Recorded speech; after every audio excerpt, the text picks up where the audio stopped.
तो भाई ये है हमारा क्लास 12 पॉलिटिकल साइंस का लास्ट चैप्टर जिसका नाम है recent development in Indian politics. और इसका आपके सिलेबस में जो नाम है वो है Indian politics recent trends and development. ठीक है जी। तो ये जो हमारा चैप्टर है ये बहुत इंटरेस्टिंग है। क्यों? क्योंकि ये जो आपका चैप्टर है ये इकलौता ऐसा चैप्टर है जो कि करंट अफेयर से रिलेटेड है, यानी आपकी करंट पॉलिटिक्स से रिलेटेड है, जिसको आप जो है न्यूज़ वगैरह में भी सुनते रहते होंगे। इसके अलावा हमने पिछले भी कई सारे चैप्टर्स इंटरेस्टिंग वे में कवर किए हैं। अब ये चैप्टर तो भाई एक तरीके से हम कह सकते हैं डबल लेवल इंटरेस्टिंग हो जाएगा, क्योंकि एक तो हम वैसे भी जितने भी हमने वीडियो लेक्चर्स कवर किए हैं पिछले चैप्टर्स में वो सब इंटरेस्टिंग वे में कवर किए हैं, जो हमारे पुराने स्टूडेंट होंगे उनको पता होगा। उसके अलावा जो दूसरा रीज़न है इसके इंटरेस्टिंग होने का वो ये है कि भाई ये आपका करंट अफेयर से रिलेटेड है, यानी करंट पॉलिटिक्स से रिलेटेड है। एनसीईआरटी में आपकी जितने भी फैक्ट्स वगैरह दे रखे हैं, जो भी कंटेंट दे रखा है वो तो रहेगा ही। इसके अलावा जो आजकल आपके फैक्ट बेस्ड क्वेश्चन आ सकते हैं सीबीएसई के पैटर्न के मुताबिक, तो उसको भी हम ध्यान में रखते हुए कई सारी चीज़ें आपको इस वीडियो लेक्चर में बताएंगे, जो कि एग्जामिनेशन पॉइंट ऑफ व्यू से काफ़ी इंपॉर्टेंट है। और कुछ करंट जो आपके चाहे वो आपकी करंट गवर्नमेंट हो या उससे जुड़े हुए इन्फॉर्मेशन हो जो कि इंडियन पॉलिटिक्स के अंदर आता है, उसको भी कवर करेंगे। तो चलिए बिना किसी देरी के हम इस वीडियो को स्टार्ट करते हैं। आपसे एक वीडियो स्टार्ट करने से पहले एक रिक्वेस्ट है कि आप जो है एक कोना पकड़ लीजिए कोई आरामदायक, जहाँ पे आप आराम से चीज़ों को नोट डाउन करते जाएं और साथ साथ में जो हमारा लेक्चर है वो आप देखते जाएं और आपको समझ में भी आ जाएगा। चलिए बिना किसी देरी के वीडियो को स्टार्ट करते हैं।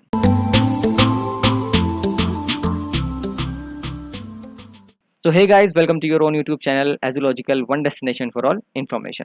तो गाइस, जैसे कि हमने आपको बताया कि इस चैप्टर का नाम है recent development in Indian politics, यानी कि हम इसमें इंडियन पॉलिटिक्स में जितने भी रिसेंट डेवलपमेंट हुए हैं और उससे पहले के जितना भी हमारा ओरिजिन है या जो भी इश्यूज हैं जिसने इंडियन पॉलिटिक्स को शेप किया है उसके बारे में बात करने वाले हैं। तो हमारा जो आप कह सकते हैं कि जो इंडियन पॉलिटिक्स का डेवलपमेंट है वो हम ट्रैक करेंगे 1990s के बाद से या 1980s के आसपास से, यानी ये वाला टाइम पीरियड हमारा होने वाला है। हम ज़्यादा इंडिपेंडेंस तक तो नहीं जा सकते और उस टाइम पे इतने हम कह सकते हैं कि इतने मेजर इश्यूज भी नहीं थे जिससे आप ये कह सकते हैं कि भाई इंडियन पॉलिटिक्स शेप हो रही है। और जाहिर सी बात है चैप्टर का नाम भी है रिसेंट डेवलपमेंट, तो हम यहाँ पर जो है 1990s से कॉन्टेक्स्ट लेके चलते आएंगे, क्योंकि वहाँ पे हमें कई सारे मेजर इश्यूज देखने को मिले हैं और उन सारे इश्यूज से आप लोग भी फेमिलियर हैं। तो गाइस 1990s के आसपास का हमने टाइम इसलिए लिया है क्योंकि पहली बात तो ये आपके एनसीईआरटी में भी ये चीज़ है, और दूसरी चीज़ ये है कि जो इस टाइम पीरियड का ट्रेंड रहा है या जो डेवलपमेंट रही है इंडियन पॉलिटिक्स की अलग अलग डिफरेंट स्टेजेस पे, वो काफ़ी कॉम्प्लेक्स रही है। इसी के साथ साथ आपको भी बखूबी पता है कि इससे पहले या इस टाइम पीरियड के आसपास 1985 के बाद से या उससे आसपास इंदिरा गांधी का असैसिनेशन भी हुआ था, जिसकी वजह से काफ़ी ज़्यादा इसका इम्पैक्ट पड़ा था। देन उसके बाद राजीव गांधी जो है वो प्राइम मिनिस्टर बने थे और उसमें उनकी मैसिव विक्ट्री हुई थी उसके बाद 1984 लोकसभा इलेक्शन में। तो इसमें कई सारी डेवलपमेंट है जो एंड ऑफ 1980s या 1990s में जब आप देखेंगे जिसका लॉन्ग लास्टिंग इम्पैक्ट है, यानी आज तक भी उसका इम्पैक्ट हमें इंडियन पॉलिटिक्स में देखने को मिलता है, चाहे पॉजिटिव में हो चाहे नेगेटिव में हो। इसी के साथ साथ कई सारे मेजर चेंजेस हैं 1990 के अलावा। पहला तो ये कि भाई ये जो आपका डिकेड है 80s का, ये एकदम मतलब ख़त्म हो जाता है, जहाँ पे 5 से 6 7 से डेवलपमेंट्स होती हैं जिसका लॉन्ग लास्टिंग इम्पैक्ट रहता है। ये मैं आपको सिर्फ एक ओवरव्यू दे रहा हूँ कि हम आगे क्या कवर करने वाले हैं। तो सबसे पहले तो हम ये देखेंगे कि भाई राजीव गांधी की गवर्नमेंट बनी, फिर उसके बाद पीवी नरसिम्हा राव की, देन उसके बाद हम आगे डिटेल में पढ़ेंगे जिसको। देन उसके बाद एंड ऑफ कांग्रेस सिस्टम आ गया, यानी कांग्रेस सिस्टम का जब डिफीट हुआ था 1989 के इलेक्शन में, जब जनता पार्टी की गवर्नमेंट बनी थी, कांग्रेस को 415 सीट मिली थी लोकसभा में। और देन उसके बाद वो 1989 में आके, यानी 1984 में तो 415, लेकिन 1989 में आके जो है 197 में चली गई। अब मैं आपको जल्दी जल्दी कवर कर रहा हूँ क्योंकि ये सिर्फ एक ओवरव्यू है, ताकि आप जो है माइंड मेकअप कर लें कि हम ये चीज़ें कवर करने वाले हैं। देन उसके बाद इसमें हम ये भी देखेंगे कि भाई जो मंडल कमीशन की रिपोर्ट आई थी उसको लेकर बहुत बड़ा इशू हुआ था, कई लोग उसके विरोध में जा रहे थे, कई लोग उसके खिलाफ थे। नेशनल फ्रंट जो गवर्नमेंट की थी 1990 में, उसने इसको इम्प्लीमेंट करने की बात की। फिर उसके बाद एक तरीके से एंटी मंडल नाम का एक प्रोटेस्ट जो है different parts of the country में होने लगा। और ये जो डिस्प्यूट था ये था बिल्कुल एकदम सपोर्टर्स और अपोनेंट्स ऑफ ओबीसी रिजर्वेशन को लेकर, क्योंकि उसमें ओबीसी के वेलफेयर एक्टिविटीज़ के बारे में बात हुई थी। देन उसके बाद हम ये भी देखेंगे कि किस तरीके से कांग्रेस पार्टी की लीडरशिप में काफ़ी बड़ा बदलाव आया राजीव गांधी की असैसिनेशन के बाद 1991 में।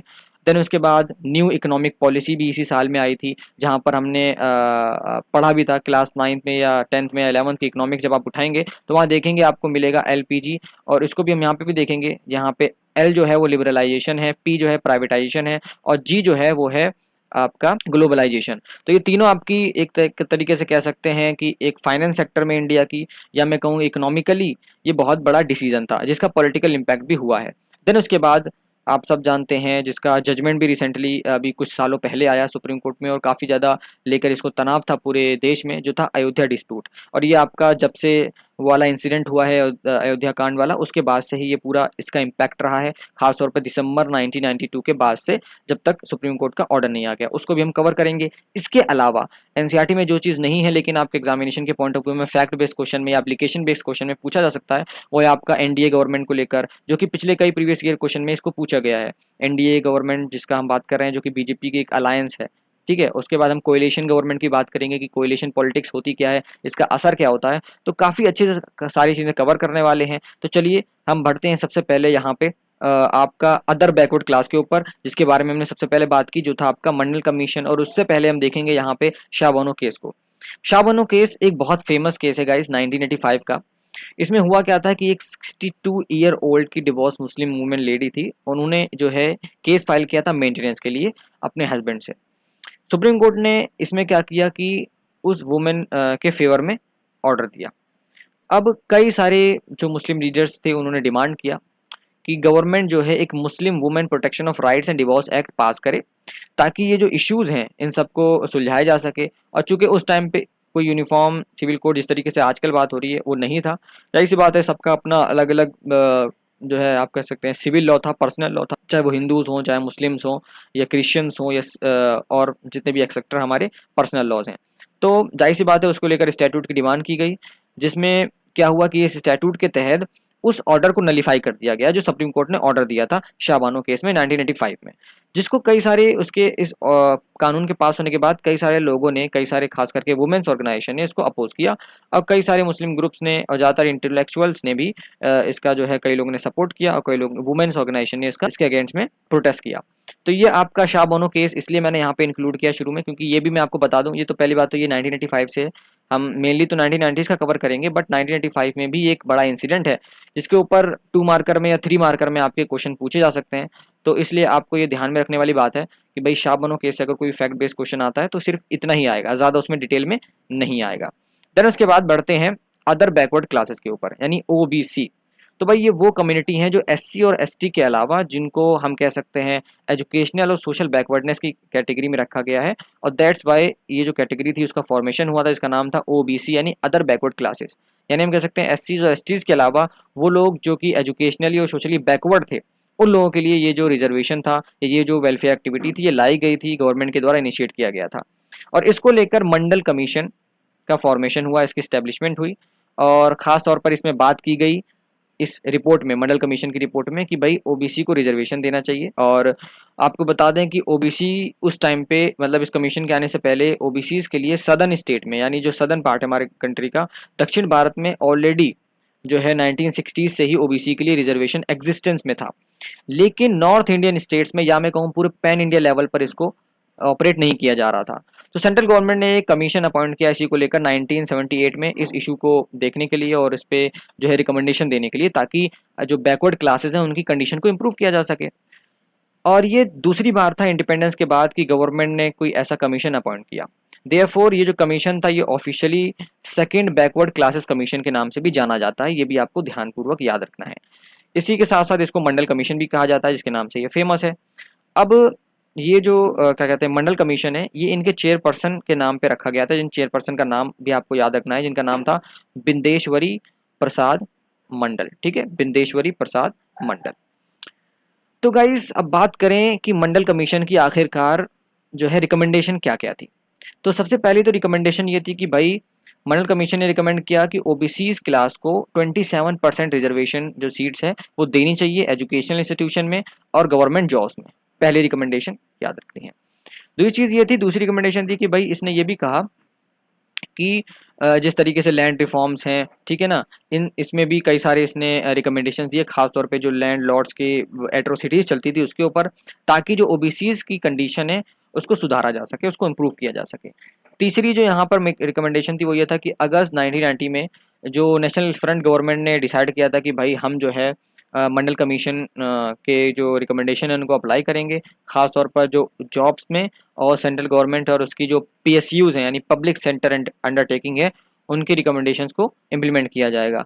आप कह सकते हैं कि तीसरी रिकमेंडेशन तो नहीं, बट ये तीसरा स्टेप था मंडल कमीशन को आगे बढ़ाने के लिए। इसी तरीके से तो कुल मिला के आप कह सकते हैं कि मंडल कमीशन भी थी। अब एक और चीज़ यहाँ पे ध्यान में रखने वाली ये है कि मंडल कमीशन की रिपोर्ट अगर आप ऑफिशियली जाके नेट पे देखेंगे या कहीं देखेंगे आप रिसर्च वेबसाइट पे, तो आपको बहुत बड़ी मिलेगी, लेकिन आपके NCERT के अकॉर्डिंग और CBSE के सिलेबस के अकॉर्डिंग सिर्फ इतना ही इंपॉर्टेंट है। दैट्स वाई मैंने कहा था कि मैं आपको एग्जामिनेशन के पॉइंट ऑफ व्यू से कई सारी इंपॉर्टेंट चीज़ें बताते रहता हूँ, क्योंकि होगा कि मान लीजिए अगर आप NCERT से पढ़ रहे हैं तो तब तो सही है, और उसके अलावा आप वीडियो लेक्चर देख रहे हैं, आपके लिए ये जो कॉम्बिनेशन है परफेक्ट है। बट अगर आप एडवांस नॉलेज लेना चाहते हैं, एडवांस इन्फॉर्मेशन लेना चाहते हैं, और क्लियरेंस के लिए भी मैं बताते रहता हूँ कि अगर आप देखेंगे इस रिपोर्ट में तो और भी कई सारे जो रिकमेंडेशंस हैं OBCs के अलावा वो दिया गया था। अब चूंकि हम इंडियन पॉलिटिक्स को कवर कर रहे हैं, उसकी रिसेंट डेवलपमेंट को, जिसका असर हुआ है जिन इश्यूज़ का, उसमें से ये भी एक इशू है। देन उसके बाद जो हमारा अगला जो स्टेज है वो था न्यू इकोनॉमिक पॉलिसी का, जो कि 1991 में आया था। अब जैसा कि आप सबको पता है कि राजीव गांधी का जो असैसिनेशन हुआ था, उसके बाद से जब कांग्रेस गवर्नमेंट का फॉर्मेशन हुआ, तो उसमें जो प्राइम मिनिस्टर बने अगले वो थे नरसिम्हा राव, जिनका पूरा नाम था PV नरसिम्हा राव। 1991 में इन्होंने क्या किया, न्यू इकोनॉमिक पॉलिसी इनिशिएट की। अब इसका एसेंशियल फीचर क्या था? इसके एसेंशियल फीचर को हम LPG के तौर पे याद रखते हैं। ये LPG सिलेंडर वाला नहीं है, ये शॉर्ट फुल फॉर्म है दरअसल इस न्यू इकोनॉमिक पॉलिसी की। इसमें पहला था लिबरलाइजेशन, दूसरा था प्राइवेटाइजेशन और तीसरा था ग्लोबलाइजेशन। लिबरलाइजेशन में ये कहा जाता है कि भाई जो भी रिस्ट्रिक्शंस लगाई गई है इकोनॉमिकली गवर्नमेंट के तौर पे, गवर्नमेंट की तरफ से, उसको हटा दिया जाए ताकि जो इकोनॉमिक एक्टिविटीज़ हैं वो आराम से हो सकें। देन उसके बाद प्राइवेटाइजेशन, यानी जो प्राइवेट कंपनीज़ हैं उनको प्रमोट करें ताकि इन्वेस्टमेंट बढ़े और उससे जो है इकोनॉमिक एक्टिविटी भी बढ़ेगी और हमारी जो है इकोनॉमिक डेवलपमेंट भी होगी। उसके अलावा ग्लोबलाइजेशन की बात करें तो जाहिर सी बात है, इसमें बात किया गया कि भाई जो MNCs हैं, मल्टीनेशनल कंपनीज़ हैं, इंटरनेशनल कंपनीज़ हैं, वो हमारी कंट्री में आ सकते हैं। उससे आने से क्या होगा कि एम्प्लॉयमेंट जनरेशन होगा और ग्लोबलाइजेशन बढ़ेगा, यानी एक देश से दूसरे देश में इंटरेक्शन होगा, जिसको हम पिछले चैप्टर्स में पॉलिटिकल साइंस के और आपने इकोनॉमिक्स में भी पढ़ा होगा, और आपने पढ़ा है तो, और वरना इसके अलावा हमने इसके पिछले चैप्टर्स में भी इसको अच्छे से कवर किया है, 11th में भी और 12th में भी इसके कुछ हिस्से आपको दूसरी पहली वाली बुक में मिल जाएंगे। तो लिबरलाइजेशन, प्राइवेटाइजेशन और ग्लोबलाइजेशन, जिसको LPG के तौर पे कॉमनली जाना जाता है। देन उसके बाद ये तो हो गया हमारा भाई मंडल कमीशन की रिपोर्ट, इसको लेकर प्रोटेस्ट हुआ। देन उसके बाद न्यू इकोनॉमिक पॉलिसी, ये भी एक हमारा रिसेंट डेवलपमेंट था उस टाइम पे, जिसने अब इसको लेकर ना कई सारे जो है, कई लोग इसके खिलाफ भी उस टाइम पे हुए थे, लेकिन अगर आगे चल के देखा जाए तो अब तो जो न्यू इकोनॉमिक पॉलिसी है उसका जो है सब सपोर्ट करते हैं। बिकॉज अगर आज के टाइम पे आप देखें तो वो उस टाइम के हिसाब से लग रहा था कि भाई सही नहीं है, बट वो फ्यूचरिस्टिक डिसीजन था, जिसकी वजह से सारी पॉलिटिकल पार्टीज का एक कंसेंसस बन गया। और ये भी मैं आपको बताना चलूँ कि इस चैप्टर में कई सारे कंट्रोवर्शियल इशूज भी हैं, जिसको आपको सिर्फ सिलेबस के अकॉर्डिंग ही लेकर चलना है। देन उसके बाद हमारा जो नेक्स्ट स्टेज आया इंडियन पॉलिटिक्स में, वो है अयोध्या डिस्प्यूट, जो कि सबसे ज़्यादा कंट्रोवर्शियल था। और ये आपका, इसकी वजह से कई सारे कम्युनल राइट्स और कम्युनल वायलेंस भी हमें देखने को मिले थे। दरअसल हुआ ये कि ये मसला था हमारा बाबरी मस्जिद को लेकर, जहाँ पर हिंदूज कम्युनिटी ये बिलीव करते थे, हिंदूज की कम्युनिटी, कि भाई 16th सेंचुरी की जो मॉस्क्यू बनाई गई है, इसको जो है एक टेम्पल को डिस्ट्रक्ट करके बनाया गया है। ये हिंदूज का क्लेम था।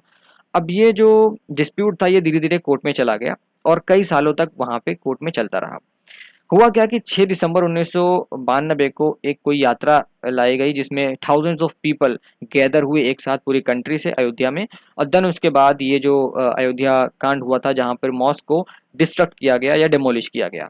अब इसकी वजह से क्या हुआ कि हिंदूज और मुस्लिम कम्युनिटीज़ के बीच में क्लैश हो गया कंट्रीज़ के कई सारे हिस्सों में। और ये जो वायलेंस है ये मुंबई में दोबारा हुआ, यानी पहले तो पूरे देश में हुआ अलग अलग जगह पे, फिर मुंबई में भी जनवरी 1993 में इसी को लेकर दोबारा एक वायलेंस हुआ। देन उसके बाद ये जो है 2 हफ्ते तक चला।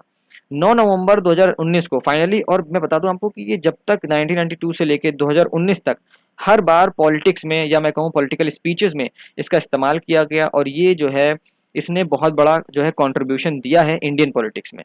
देन उसके बाद लास्टली सुप्रीम कोर्ट ने 9 नवंबर 2019 को अपना जजमेंट पास किया, जिसमें इसने जो इसका टाइटल था, वो जो पार्टी थी श्री राम विराजमान, इसको दिया गया, और इसमें कहा कि स्टेट को कि वो अपना जो है एक ट्रस्ट वगैरह बनाए और उसके बाद इसको कंस्ट्रक्ट कर सकते हैं। इसी के साथ साथ इसमें जो दूसरी पार्टी थी मुस्लिम कम्युनिटी की तरफ से, जो थी सुन्नी वक्फ बोर्ड, इसको जो है एक अलग ऑल्टरनेट साइट दी गई कहीं और अयोध्या में, 5 एकड़ लगभग दिया गया था, जहाँ पे ये जो है मॉस्क कंस्ट्रक्ट कर सकते हैं। तो इस तरीके से जो पूरा अयोध्या डिस्प्यूट था ये सॉल्व किया गया।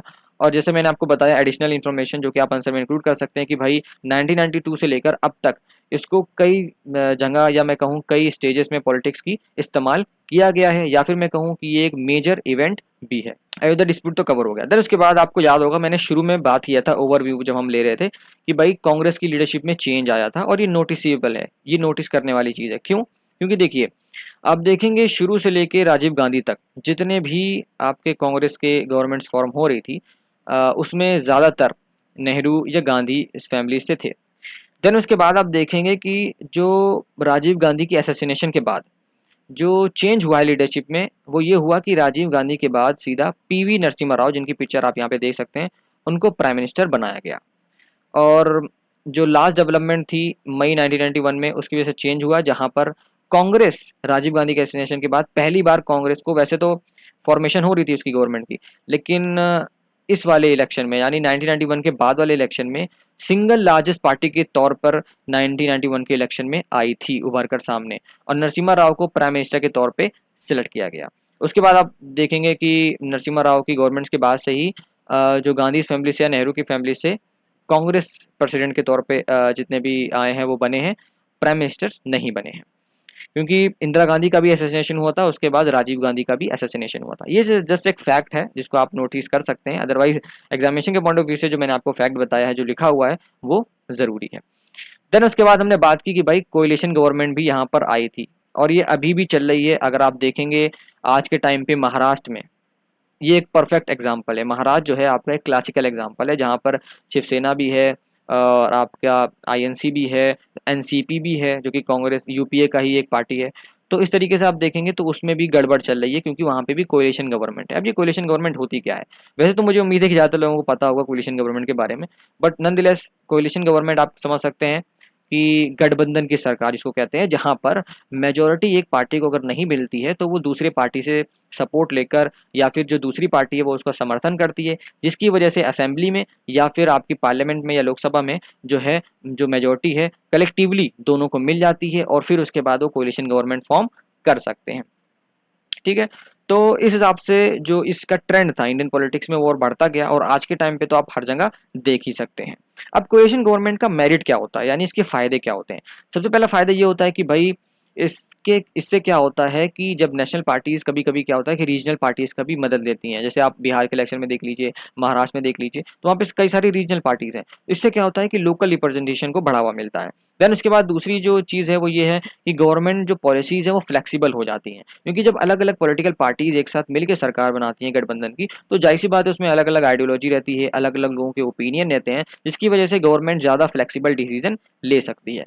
तीसरी चीज़ जो है वो ये है कि भाई ये जो है पब्लिक ओपिनियन को बेटर तरीके से रिप्रेजेंट करती है, रिफ्लेक्ट करती है। क्योंकि इसमें क्या होता है कि भाई जब लोकल रिप्रेजेंटेशन अच्छे से हो रही है तो जाहिर सी बात है कि लोगों का ओपिनियन पहुंचेगा, और कई सारी अलग अलग पार्टीज हैं या एक से ज़्यादा पार्टीज हैं तो जाहिर सी बात है अलग अलग जगहों से रिप्रेजेंटेशन आएगा, अलग अलग जगह से ओपिनियंस आएंगे, डिफरेंट ओपिनियंस होंगे, जिसकी वजह से पब्लिक ओपिनियन सही से रिफ्लेक्ट हो पाएगा।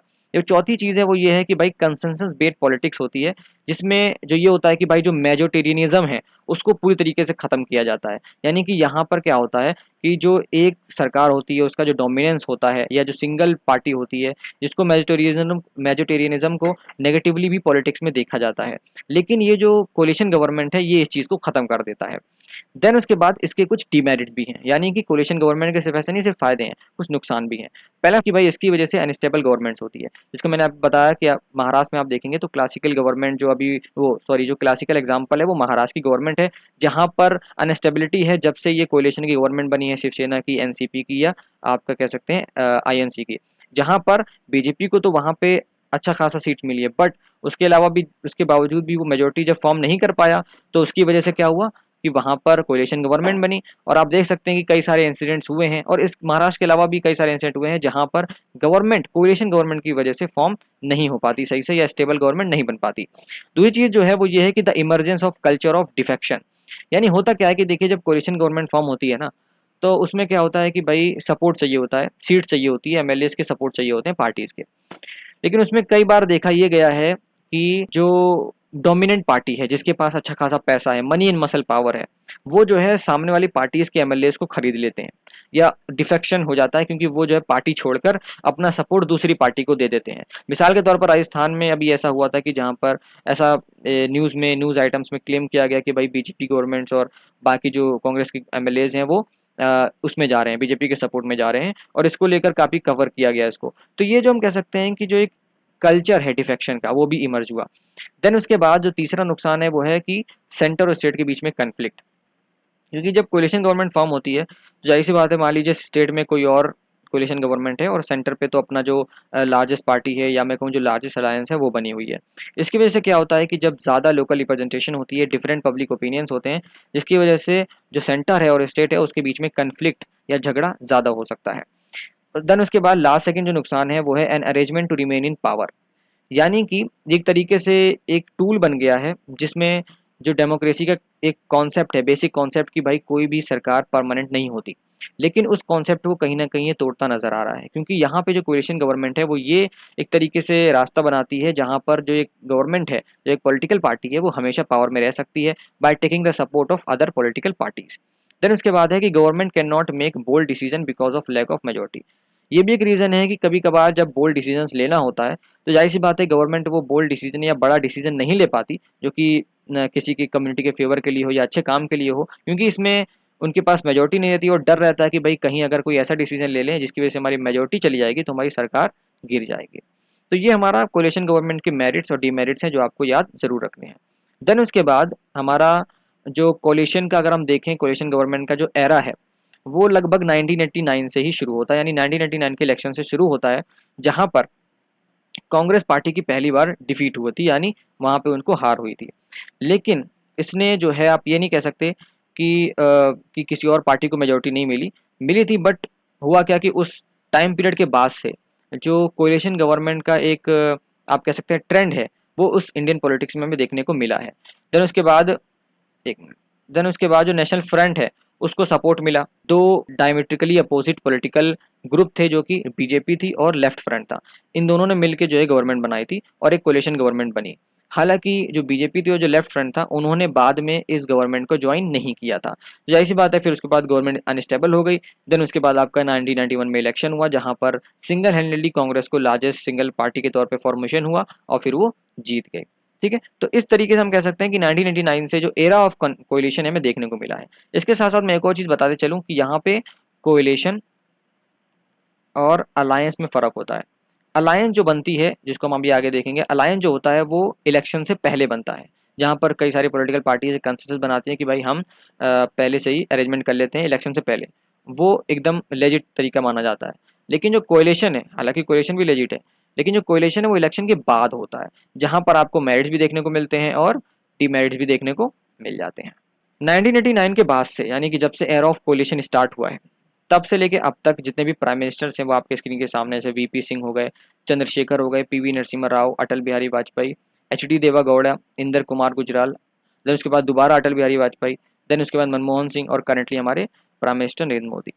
इसको अगर आप देखेंगे ध्यानपूर्वक तो ये मैंने इसलिए किया है ताकि इससे होगा क्या कि कई सारे 1 मार्कर और 2 मार्कर में आपके क्वेश्चन आ सकते हैं। इसके अलावा मैं एडिशनल एक और चीज़ आपको बताना चाहूँगा कि जितने भी प्राइम मिनिस्टर हैं आप कोशिश करिए कि इन सारे प्राइम मिनिस्टर के आप टेन्योर भी याद रखें। टेन्योर याद करने से क्या होगा कि जब आप इसको एनसीईआरटी में पढ़ेंगे या दोबारा इस वीडियो लेक्चर को देखेंगे या जो हम वीडियो लेक्चर्स में अभी बता रहे हैं आपको, उसके नोट्स आप बनाते जा रहे हैं, तो उसमें क्या होगा, जब आप इसको रिवाइज करेंगे या उसके साथ टेन्योर लिख लेंगे तो आपको आसानी से सारी जो डेवलपमेंट्स हुई हैं वो याद हो जाएंगी। देन उसके बाद हम बात कर रहे हैं कोलिशन पॉलिटिक्स की, तो इसको काफ़ी अच्छे से कवर करने वाली चीज़ है, बिकॉज ये आपके 5 मार्क्स में या 4 मार्क्स में या सेक्शन डी में या सी में पूछे जा सकते हैं अच्छे से। तो 1989 के बाद से जैसे मैंने आपको बताया कि रीजनल पार्टीज ने क्रूशियल रोल अदा किया है रूलिंग अलायंस के फॉर्मेशन में। 1996 में यूनाइटेड फ्रंट गवर्नमेंट पावर में आई। कौन सी? यूनाइटेड फ्रंट गवर्नमेंट, जिसका नाम है आप शॉर्ट में कह सकते हैं यूएफजी। ठीक है, तो यूनाइटेड फ्रंट जो थी 1996 की वो सिमिलर थी, आप कह सकते हैं जो 1989 में नेशनल फ्रंट बना था। तो यूनाइटेड फ्रंट जो गवर्नमेंट थी उसको सपोर्ट मिला था कांग्रेस से और लेफ्ट फ्रंट से, क्योंकि जो कांग्रेस थी और लेफ्ट थी वो चाहती थी कि भाई बीजेपी को हमें पावर से बाहर रखना है, और ये बात है 1996 की। देन उसके बाद 1996 का जब इलेक्शन हुआ तो उसमें बीजेपी लार्जेस्ट पार्टी के तौर पर उभर कर सामने आई, और उसको फिर इनवाइट किया गया कि भाई वो गवर्नमेंट बनाए। बट बीजेपी गवर्नमेंट एक जो मेजोरिटी है वो सिक्योर नहीं कर पाई लोकसभा में। और देन उसके बाद जब काफी सारे इंसिडेंट हुए तो बीजेपी फाइनली जो है पावर में आ गई bye leading a coalition government, जिसका नाम रखा गया एनडीए 1। और यहाँ पे जो एनडीए इसका फुल फॉर्म है नेशनल डेमोक्रेटिक अलायंस। और इसका जो टेन्योर था गवर्नमेंट का वो था मई 1998 से लेके जून 1999 तक। देन उसके बाद दोबारा जब री इलेक्शन हुआ किसी वजह से लेके, तो उसमें जो री इलेक्शन हुआ था वो हुआ था अक्टूबर 1999 में। और वहां पर आप सबको पता है कि 1999 के बाद से ज़्यादातर लोगों को पता होगा कि अटल बिहारी वाजपेयी जी जो है प्राइम मिनिस्टर बने थे ड्यूरिंग द बोथ, यानी एनडीए जब फर्स्ट वाली बनी थी उसमें भी, एनडीए सेकंड वाली। और एनडीए सेकंड वाली में ये था कि भाई इस बार इनको मेजोरिटी मिल गई आसानी से, और इन्होंने और पहले से ही अलायंस बनाई थी, और पिछली बार की तरह जो दिक्कतें आई थी जिसकी वजह से री इलेक्शन हुआ वो दिक्कतें बाद में इसमें नहीं आई। तो एनडीए सेकंड में भी अटल बिहारी वाजपेयी थे और एनडीए 1 में भी अटल बिहारी वाजपेयी थे। तो पहली जो कोलिशन गवर्नमेंट बनी थी हम कह सकते हैं जिसने सक्सेसफुली अपने टेन्योर को कंप्लीट किया 5 ईयर के, वो थी हमारी एनडीए की गवर्नमेंट, खासतौर पर एनडीए सेकंड। ठीक है जी, जिसमें जो हेड किया था वो अटल बिहारी वाजपेयी ने किया था। एक और कोलिशन बना उसके बाद जो था यूनाइटेड प्रोग्रेसिव अलायंस, जिसको यूपीए कहा जाता है, जिसमें जो मेन पार्टी है वो कांग्रेस की है, जिसने जो है 2 टर्म्स तक, यानी 2002 के बाद से 2 टर्म्स यानी 5-5 साल की 2 सरकार जो टर्म्स होती हैं, 2 टेन्योर जो है रूल किया सक्सेसफुली, जो कि हेड की गई है कांग्रेस के द्वारा। और उस टाइम पे प्राइम मिनिस्टर थे हमारे मनमोहन सिंह 2004 में, देन उसके बाद 2009 में, देन उसके बाद 2014 में आपका इलेक्शन हुआ था जो कि हम आगे अभी देखेंगे। तो 2004 और 2009 में 2 टेन्योर सक्सेसफुली पहली कोलिशन पहला अलायंस ऐसा था जिसने सक्सेसफुली इसको कंप्लीट किया। और उससे पहले आपको क्या रखना है कि भाई पहला अलायंस जिसने सक्सेसफुली कंप्लीट किया, पहला अलायंस वो था एनडीए। लेकिन अगर सवाल ये आ जाता है कि वो पहला अलायंस जिसने 2 बार कंप्लीट किया, तब आपका हो जाएगा यूपीए। ठीक है जी। अब बात करते हैं 2014 की कि भाई 2014 में आके क्या हुआ। तो देखिए 2014 में लोकसभा का इलेक्शन हुआ और एनडीए की सरकार बनी, यानी एनडीए थर्ड। एनडीए थर्ड इसलिए क्योंकि एनडीए फर्स्ट आपका 1996 में हुआ था, ठीक है, और एनडीए सेकेंड आपका जो है 1999 में हुआ था। देन उसके बाद आपको पता है कि यूपीए आया, यूपीए के बाद हमारी एनडीए दोबारा आ गई 2014 में एनडीए थर्ड के नाम से, जिसमें जो मेन पार्टी है वो है भारतीय जनता पार्टी, जहां पर पीएम बने हमारे नरेंद्र मोदी, जिनको एब्सोल्यूट मेजोरिटी मिल गई लोकसभा में, जो कि मई 2014 में पार्टिकुलरली हेल्ड किया गया था। एनडीए जो कोalition थी वो जस्ट एक आप कह सकते हैं इसको जस्ट एक नेशनल पार्टी की नहीं बल्कि इसको एब्सोल्यूट मेजोरिटी भी मिली थी, जिसने डोमिनेट कर लिया था पूरे लोकसभा में, ज़्यादातर इनको सीट्स मिल गई थी। और इसको सरप्लस मेजोरिटी कोalition भी कहा गया कि जहां पर अब चूंकि देखिए पहले से ही बीजेपी को जब सिंगल हैंडेड मेजोरिटी मिल गई है, लेकिन उसके बावजूद भी कई सारी पार्टीज ऑटोमेटिक सपोर्ट दे रही हैं और उनके साथ अलायंस भी है। देन उसके बाद कई सारी पार्टीज बाद में भी ज्वाइन किया, तो एक तरीके से उसको सरप्लस मेजोरिटी कोalition भी कहा जाने लगा, यानी ज़रूरत से ज़्यादा भी जो कोalition गवर्नमेंट का जो आप कह सकते हैं ज़रूरत नहीं थी, बट उसके बावजूद भी जो सीट्स थी ज़रूरत से ज़्यादा वो इनको मिल गई थी। तो यहाँ पर जो गोल था एनडीए थर्ड गवर्नमेंट का, वो एक फेमस टैगलाइन है, इसको आप सब जानते होंगे, सबका साथ सबका विकास। देन उसके बाद हमारा अगला इलेक्शन हुआ 2019 में, जिसमें एनडीए 4 की सरकार बनी। इसमें क्या हुआ कि लोकसभा इलेक्शन आप कह सकते हैं कि ये 17th लोकसभा इलेक्शन था सिंस इंडिपेंडेंस 2019 में जो हुआ था। इसमें दोबारा बीजेपी की सरकार बनी, यानी एनडीए 4 बनी आप कह सकते हैं सेंटर में, जहां पर बीजेपी को 303 सीट्स मिली थी लोकसभा में। कई सारे सोशल साइंटिस्ट हैं जिन्होंने कंटेम्प्रेरी पार्टी सिस्टम को बीजेपी सिस्टम से एक तरीके से इक्वेट करने की कोशिश करने लगे, जहाँ पे बताएगा कि भाई जो एक एरा था वन पार्टी डोमिनेंस का, जैसे कांग्रेस के सिस्टम के टाइम पे था इंडिपेंडेंस से लेके 1991 तक, जो एक एरा बना हुआ था वो खत्म होता हुआ नजर आने लगा। ठीक है, और ये भी कहा जाने लगा कि भाई अब वो जो प्लेस है वो बीजेपी ने ले लिया है। एक मेजर चेंज इंडियन पॉलिटिक्स में 2014 के बाद ये हुआ कि पहले क्या होता था पॉलिटिक्स में, जो कास्ट बेस्ड पॉलिटिक्स होती थी वो अब जो है चेंज हो गई, और यहाँ पे ये कहा जाने लगा कि भाई गवर्नेंस ओरिएंटेड, या फिर आप कह सकते हैं कि कुछ इसमें रिलीजन, कई कई जगह पे रिलीजन बेस्ड भी चीज़ें होने लगी। उससे पहले कास्ट बेस्ड होती थी, देन उसके बाद रिलीजन बेस्ड, देन उसके बाद अब ये भी कहा जाने लगा कि गवर्नेंस ओरिएंटेड पॉलिटिक्स हो रही है। देन उसके बाद अब बात करते हैं, जब बात हुई है गवर्नेंस की तो अच्छे से बात कर लेते हैं कि एनडीए थर्ड में क्या क्या इकोनॉमिक मेजर्स या इकोनॉमिक वेलफेयर स्कीम्स लिए गए डेवलपमेंट और गवर्नेंस के नाम पे।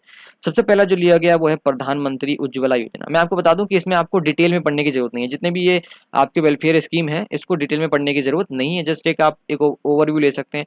आपका आप सिर्फ नाम याद रखें, जैसे प्रधानमंत्री उज्ज्वला योजना में जो है सिलेंडर्स को लेकर एलपीजी सिलेंडर सब्सिडाइज रेट पे दिया गया। स्वच्छ भारत अभियान आप सब जानते हैं। जनधन योजना जहाँ पे बैंक अकाउंट्स को लेकर एक स्कीम चलाई गई थी, जहाँ पे फ्री बैंक अकाउंट खोलने की बात की गई थी, और ज़्यादातर एकदम मास कैंपेन इसके लिए चलाया गया, जहाँ पे इसमें रिस्पॉन्स भी मिला था। दीनदयाल उपाध्याय ग्राम ज्योति योजना, जहाँ पे एम्प्लॉयमेंट जनरेशन की बात की गई, बिजनेस की बात की गई। किसान फसल बीमा योजना, जहाँ पे फार्मर्स को सब्सिडाइज रेट पे या जीरो रेट्स पे जो है लोन देने की बात की गई। देन उसके बाद बेटी पढ़ाओ देश बचाओ, इस तरीके से जो स्कीम लाई गई, जहाँ पे गर्ल एम्पावरमेंट की बात की गई। देन उसके बाद आयुष्मान भारत योजना, जहाँ पे हेल्थ सेक्टर में जो है वेलफेयर एक्टिविटीज़ की बात की गई। इसके अलावा बहुत सारी हैं, ये तो सिर्फ चुनिंदा है। अगर आप ऐसे स्कीम पढ़ने जाएंगे तब तो बहुत सारी वेलफेयर स्कीम्स आपको मिल जाएंगी, लेकिन ये कुछ मेन है जो आप सिर्फ टिप्स पे याद कर सकते हैं, और अगर आप याद कर लेंगे नाम तो ऑटोमेटिक 2-3 लाइन तो यार लिख ही लोगे। ठीक है, तो ये सारी की सारी जो स्कीम्स हैं ये इस इंटेंशन के साथ ली गई कि भाई एडमिनिस्ट्रेशन जो है सारी की सारी जो सर्विसेज हैं वो डोर स्टेप तक पहुंचाए, यानी कॉमन मैन तक पहुंचाए, चाहे वो रूरल हाउस होल्ड हो, पार्टिकुलरली वुमेन हो या चिल्ड्रन हो। ठीक है जी, तो ये हमारी जो स्कीम्स है, ये डेवलपमेंट और गवर्नेंस के नाम पे अगर क्वेश्चन आता है तो आप उसमें ये लिख सकते हैं।